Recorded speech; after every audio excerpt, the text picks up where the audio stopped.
K-pop is now a worldwide phenomenon, and because of this, even the smallest controversy will become big because of the spotlight that K-pop has on it now. But when it comes to physical attacks on idols, that is a whole new level of controversy. K-pop group members are usually close with each other because they train together for years, and even after debut, they live together. And that creates a sibling-like bond between them. Seeing the closeness in between idols, it's really hard to imagine them quarreling and fighting. But what you are about to learn next will surely shock you. These are some of the most controversial issues that shook the K-pop world.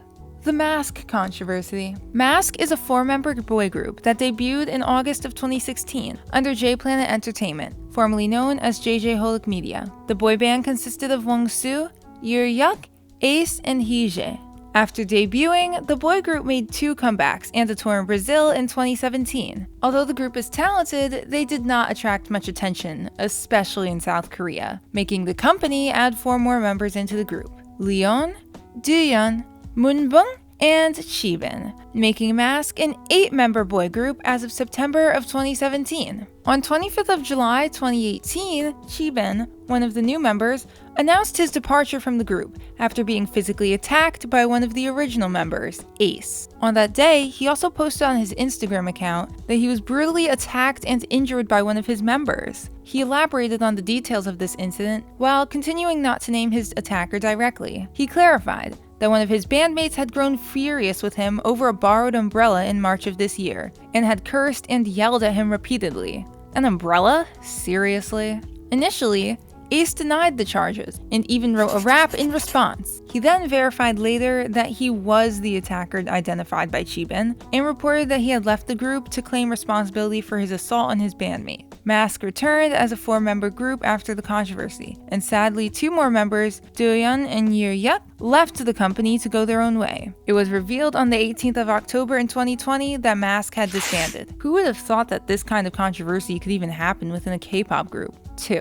Jungkook of BTS. This wasn't exactly an attack, but it was enough to get the armies riled up. In December of 2015, a video was uploaded on social media that had gotten spotlight from K-pop fans, especially the armies. It appears in the video that one of BTS's managers is threatening a member from the group. In the short clip, the manager lifts his hands toward Jungkook, perhaps as if to strike him, and in reaction, Jungkook seems to flinch slightly. There are also rumors that the manager told Jungkook to "get lost while I'm still talking politely." The clip was from the 2016 Season's Greetings DVD. As for the fans of BTS, armies were mad for what had happened, and demanded an apology and a statement from the agency. The problem was originally brushed aside by a Big Hit Entertainment spokesperson, reporting that it was definitely a misunderstanding and telling fans to wait for official statements. I mean, seriously, how is that a misunderstanding? Thankfully, the company released an official apology through their Twitter, and the manager, who raised a hand against our precious maknae, was fired. What a relief.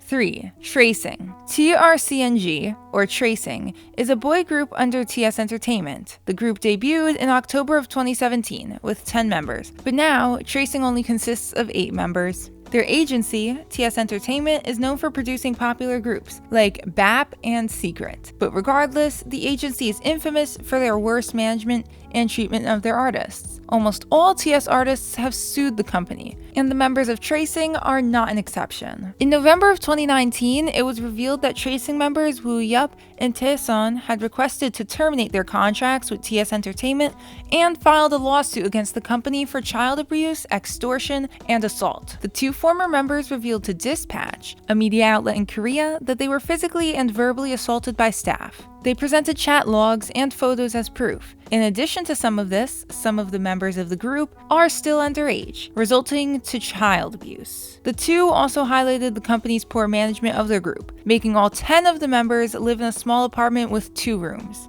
It was too small that they couldn't fit all of their belongings and house equipment inside. Because of this situation, the 2 were forced to live in an attic. Now that is bad management. They worked so hard just to be treated like this? For former Busters member, Chaeyeon.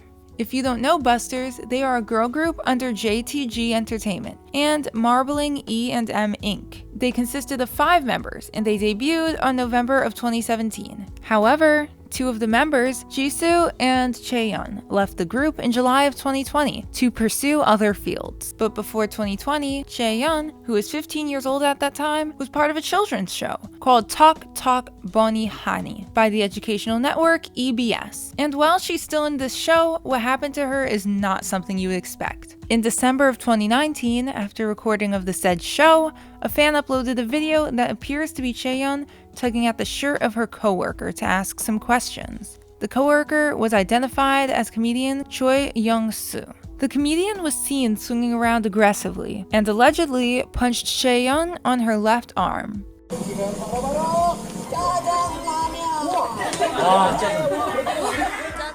In another video, comedian Park Dong-jun is heard calling Chaeyeon stuff like a Listerine sterilized slut. And when she doesn't seem to hear him well or understand him at first, he shortened it to a word that means venomous slut. These videos made a huge repercussion in South Korea, as it involved physical and verbal assault to a minor, which is Chaeyeon. The two comedians received strong criticism from Korean citizens. In defense, the media outlet announced that the two comedians were just misunderstood, and they didn't mean any harm to Chaeyeon. The network apologized for using such expressions without knowledge, but the appeal of the Korean citizens didn't stop there, as they wanted the two comedians to depart the show. And in response, the network, EBS, said that they would suspend the two comedians and will still investigate to know the true story about the controversy. What about you? What do you really think happened? Last but not least is one of the controversies that lasted long in Korean media spotlight: the Eastlight issue. The Eastlight is a boy group consisting of 6 members, and they debuted in November of 2016 under Media Line Entertainment. The agency is not that well known, and it housed a number of actors, actresses, and groups. But with this debut, the boy band gave light to its agency, making it known as the agency where the Eastlight came from. For sure, the agency's name became known, but it was because of the controversy about the said group. On October of 2018, Exports News confirmed that the members of the Eastlight had been verbally abused by Kim Chang-won, CEO of Media Line Entertainment, and physically abused by Moon Young-il, also known as producer A, since 2015. The abuse was so gruesome that some of the members had sustained fractures, bleeding, and cuts on their bodies. There are sources that one member was hospitalized because of the physical and psychological trauma brought about by the violent actions of the agency. Some of the members finally found the courage and hired a lawyer to take legal action against their own agency. On July 5th, the Seoul Central District Court sentenced Kim Chang-won to 2 years of probation, with 8 months of imprisonment if laws are broken within the period for violating the Child Welfare Act, while producer Moon Young-il has been sentenced to 2 years of imprisonment. I'd say justice has been served. I can't even imagine how hard it is for the abused members, and I really hope that they're okay now. Do you think that the actions taken by the agency or the government was enough for their crimes? What do you think is the worst case? Do you have any stories to share? Comment them down below if you do. And don't forget to like, subscribe, and ring that notification bell. Be safe, everybody!